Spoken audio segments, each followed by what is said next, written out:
Native American ancestry courtesy of a newly revealed DNA test. The tribe saying in part, quote, "A DNA test is useless to determine tribal citizenship." Have you ever wondered what secrets could be hidden inside your own bloodline? For the Cherokee, DNA testing revealed an unexpected pattern, signals that did not fit the familiar story of a purely native lineage. Instead, researchers found traces connected to Jewish, Berber, and Mediterranean populations. The Cherokee carry genetic markers that raise a simple question: how did they get there? With author and genealogist Donald Yates, who not only through his own Cherokee ancestry discovered his own Jewish roots, but he's also leading the charge in the DNA discoveries of the ancient roots of the Cherokee and other Native American communities. In this video, we'll follow the trail through striking examples: Elvis Presley's family line, the Irish trader Cornelius Daertie, and the Hyde family's unusual maternal ancestry. These cases will serve as clues linking science with history. The subject is sensitive because genetics intersects with identity and sovereignty, shaping how a people defines its past. The findings are not simple answers, but open doors to deeper mysteries. And that leads us to another question. If the Cherokee story challenges expectations, what did scientists see when they first examined the DNA itself? Scientists began their work expecting to confirm what had long been considered settled history. According to the accepted land bridge model, the first Americans descended from a small group of migrants who crossed from Siberia into Alaska during the last ice age, commonly dated to roughly 15,000 to 20,000 years ago. These people carried a narrow set of maternal genetic lineages called haplogroups that have been classified as A, B, C, D, and more rarely, X.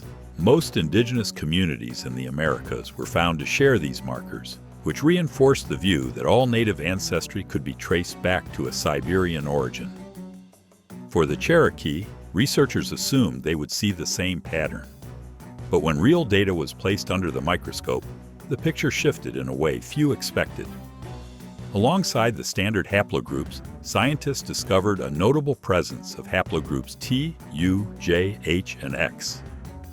These lineages are often associated today with populations across the Mediterranean, North Africa, and the Middle East. Their presence stood out sharply, because within the framework of the classic migration model, they simply should not have been there in Cherokee maternal lines. Even more striking was how these markers appeared. Not as isolated cases that could be written off as the result of a modern marriage or two, but in deeply rooted family lines. Researchers noted that the distribution suggested their introduction occurred earlier than the colonial era, raising the possibility of older contacts or recurring interactions with outside groups. Still, the genetic data alone cannot fix an exact timeline. At best, it narrows the scope of questions. If not entirely recent, then when did these lineages first appear, and through what form of contact? To make sense of this anomaly, scientists compared the unexpected haplogroups to the regions where they are most concentrated. Haplogroup J often appears among Jewish diasporas and several North African populations. Haplogroup U is seen among Berber groups and certain European coastal regions. Haplogroup H has broad frequencies in Europe, but is also found in ancient Near Eastern remains. Haplogroup T appears consistently in Mediterranean populations. Placing these connections next to the old Siberian picture upended the simplicity of the established model by suggesting histories far more intricate than originally acknowledged. The contrast could not have been sharper. The traditional explanation imagined ancestors making their way across frozen land bridges, carrying the same small set of maternal lines. Yet the findings in Cherokee DNA pointed to markers more familiar in parts of the world associated with seafaring traders and old civilizations. This did not fit neatly into a story of a single migration route frozen in time. It hinted instead at layers of interaction that historical records have so far left silent. But as startling as these lab results seemed, numbers on a page only capture part of the mystery. To see the full implications, we have to look at how these discoveries surface in people's lives, through family histories, cultural memory, and even personal choices. Family records and early trader accounts supply the next set of clues. When genetic testing moves from charts and data into the lives of real people, it reveals how deeply ancestry intersects with identity. Few examples capture this better than Elvis Presley. Known worldwide as the king of rock and roll, Elvis carried a heritage that stretched beyond fame and music. A 2004 study of his maternal line placed him in Haplogroup B, one of the major markers tied to Native American origins. At the same time, family records and genealogies also pointed to Jewish ancestry through maternal branches. Together, these threads serve as a reminder that DNA results do not exist in isolation, but often sit alongside stories and traditions handed down over generations. What makes Elvis especially significant is how he acknowledged these backgrounds publicly. He wore a chai necklace, a Jewish symbol of life, during his career, and later placed a Star of David on his mother's grave. These choices cannot be explained by haplogroups alone. They show a conscious embrace of both Cherokee and Jewish heritage.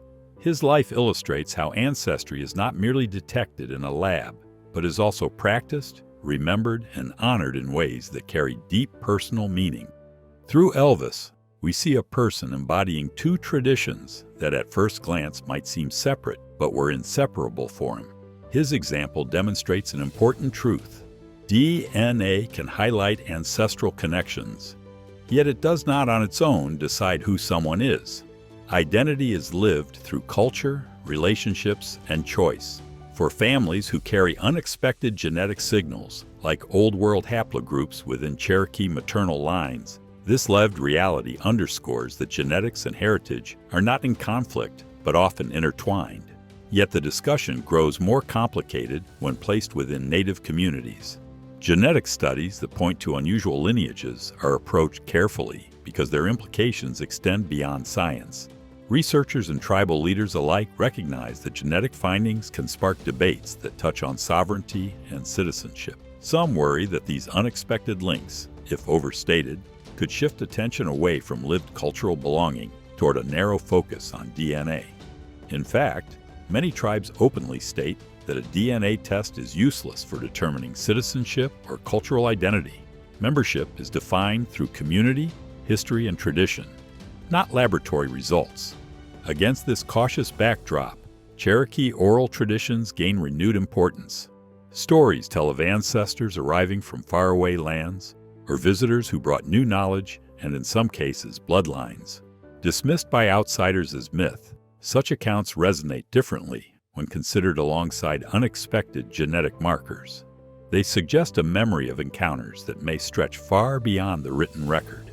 Taken together, these examples show that DNA is never just a set of letters and numbers. It can echo with memory, belief, and choices that people carry into everyday life. The discoveries ask us to think about heritage in a broader sense, one where science, tradition, and identity coexist. And while Elvis represents this on a personal level, entire families within Cherokee history reveal the same blending, preserved not in genetic charts but in names, marriages, and stories that survive through time. Sometimes the clearest evidence comes not from scientific charts, but from the lives of families whose choices carried echoes through centuries. While DNA testing raised questions about Old World connections in Cherokee ancestry, family histories show exactly how those links were forged. They provide names, dates, and alliances that made genetics part of everyday life. One of the strongest examples is Cornelius Daertie, an Irish trader who arrived in the Southeast in the late 1600s. He married Aniwa, the daughter of a Cherokee chief, forming a union that was both personal and political. Their marriage reflected a broader pattern where outsiders negotiated entry into Cherokee society through ties with influential families. Genealogical records and later genetic studies show that their descendants carried haplogroups J and U, lineages often associated with Jewish, North African, and Mediterranean populations. This family line illustrates with unusual clarity how Old World markers could become rooted in Cherokee bloodlines through lived relationships. The pattern continued in other families. In the Hyde maternal line, genealogy and testing showed haplogroup J, a marker often associated with communities in the Middle East and North Africa. This discovery aligns with trader-era unions where men from the Old World married Cherokee women, embedding those lineages into maternal descent lines. Because of the Cherokee clan system, children of these unions did not stand apart. Clan membership passed through the mother, which meant they were accepted and raised as Cherokee. This custom ensured that foreign haplogroups were integrated without weakening identity, preserving both cultural continuity and maternal heritage. European observers noticed these alliances at the time. In 1709, English explorer John Lawson described how traders often married the daughters of Cherokee leaders. These connections were not casual relationships, but deliberate strategies. They offered mutual benefit. Traders secured influence, protection, and trade, while the Cherokee gained allies, new goods, and knowledge. Such unions were part of a diplomatic network built through family, power, and trust. Over generations, these choices left genetic traces that later researchers would compare to populations across the ocean. The endurance of these unions is evident in how they survived, even during upheaval. Families like the Daerties and Hydes preserved stories that match the genetic evidence uncovered much later. For modern researchers, these examples explain how Mediterranean and Middle Eastern lineages entered some Cherokee maternal lines, not through myth, but through marriages and alliances embedded in history. At the same time, researchers caution that family histories may not explain every frequency of Old World markers found in Cherokee DNA. Some lineages may trace back to earlier, undocumented encounters, suggesting that other hypotheses, including pre-colonial contacts, remain part of the discussion.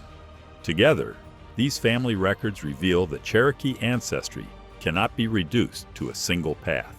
The evidence points toward multiple connections, stretching across oceans and centuries, inviting us to think of heritage as something broader than one origin story. The conclusion is not just about where the story began, but about what the evidence leaves us to consider now.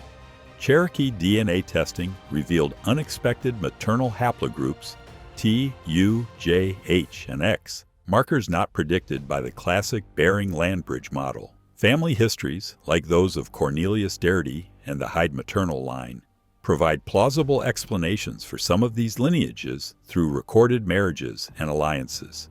At the same time, tribal leaders and scholars remind us that DNA is not identity. Citizenship and belonging rest in culture, community, and tradition.